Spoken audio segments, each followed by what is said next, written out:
ఇక అనర్హత పిటిషన్ విషయంలో అందరి చూపు ఆ ముగ్గురు ఎమ్మెల్యేలపై పడిందా? ఆ ముగ్గురు శాసనసభ్యులపై వేటు ఖాయమా? లేక ముందస్తు రాజీనామాలకు ఎమ్మెల్యేలు రెడీ అవుతున్నారా? పార్టీ పేరు చెప్పుకునేందుకు ఇబ్బంది పడ్డ కడియం స్వరంలో మార్పు ఎందుకు వచ్చింది? ఉప ఎన్నికలకు ప్రిపేర్ అవుతున్నారా? Let's watch this story.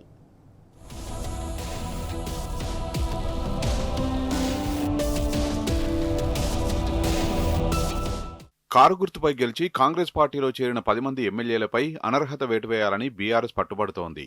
Speaker చర్యలు తీసుకోకపోవడంతో కోర్టు మెట్లు ఎక్కింది గులాబీ పార్టీ. పార్టీ ఫిరాయింపులపై పూర్తిస్థాయి విచారణ చేసిన అత్యున్నత న్యాయస్థానం వలస శాసనసభ్యులపై విచారణ చేసి 3 నెలల్లో చర్యలు తీసుకోవాలని స్పీకర్ కార్యాలయాన్ని ఆదేశించింది. సుప్రీంకోర్టు తీర్పు నేపథ్యంలో తాజాగా ఎమ్మెల్యేలకు నోటీసులిచ్చారు శాసనసభాపతి.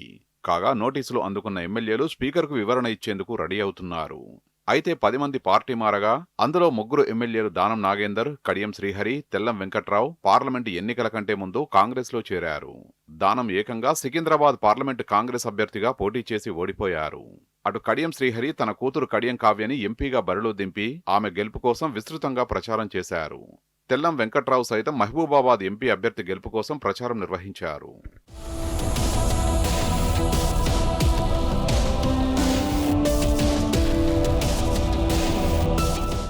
మిగిలిన 7 ఎమ్మెల్యేలు సీఎం రేవంత్ రెడ్డి సమక్షంలో కాంగ్రెస్ గూటికి చేరారు. అనర్హత వేటు అంశం తెరపైకి రాగానే తాము ఎక్కడ కాంగ్రెస్ కండువా కప్పుకోలేదని దేవుడి కండువా అని బుకాయించే ప్రయత్నం చేశారు. కొద్దిమంది పార్టీ కార్యక్రమాల్లో పాల్గొని తప్పించుకునే ప్రయత్నం చేస్తున్నారు. ఆ 7 ఎమ్మెల్యేలు సైతం తమకు ఎలాంటి ఇబ్బంది లేదని, వచ్చిన చిక్కల్లా మిగతా 3కేనని అంటున్నారు. అయితే ఈ 3 శాసనసభ్యులకు మాత్రం తప్పించుకోలేని పరిస్థితి ఏర్పడింది. వీళ్లపై వేటు అనివార్యమన్న చర్చ నడుస్తోంది.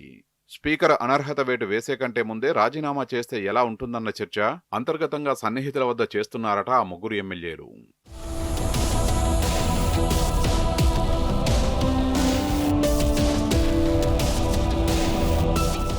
ఉప ఎన్నికలు తప్పవన్న భావనకు వచ్చారట 3 ఎమ్మెల్యేలు. దీంతో ముందస్తుగానే ఎన్నికలకు క్యాడర్ను సన్నద్ధం చేస్తున్నట్లు తెలుస్తోంది.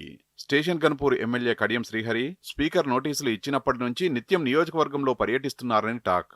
అభివృద్ధి కార్యక్రమాల ప్రారంభోత్సవాలు, శంకుస్థాపనల పేరుతో తెగ హడావుడి చేస్తున్నారట. గతంలో తను ఉన్న పార్టీ పేరు చెప్పుకునేందుకే భయపడ్డ కడియం తాజాగా స్పీకర్ నోటీసుల తర్వాత తాను కాంగ్రెస్లో చేరిన తీరును ప్రజలకు వివరిస్తున్నారట. అభివృద్ధి కోసమే తాను కాంగ్రెస్ పార్టీలో చేరానని చెప్పుకుంటున్నారని వినికిడి. అటు దానం నాగేందర్, తెల్లం వెంకట్రావు సైతం ఉప ఎన్నికలకు లోలోపల ప్రిపేర్ అవుతున్నారని చర్చ జరుగుతోంది.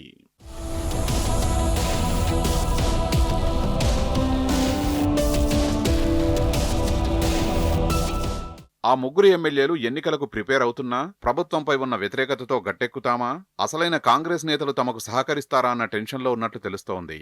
పరిస్థితులు అనుకూలించకపోతే వలస శాసనసభ్యుల పరిస్థితి రెంటికి చెడ్డ రేవడిలా మారడం ఖాయమంటున్నారు రాజకీయ విశ్లేషకులు.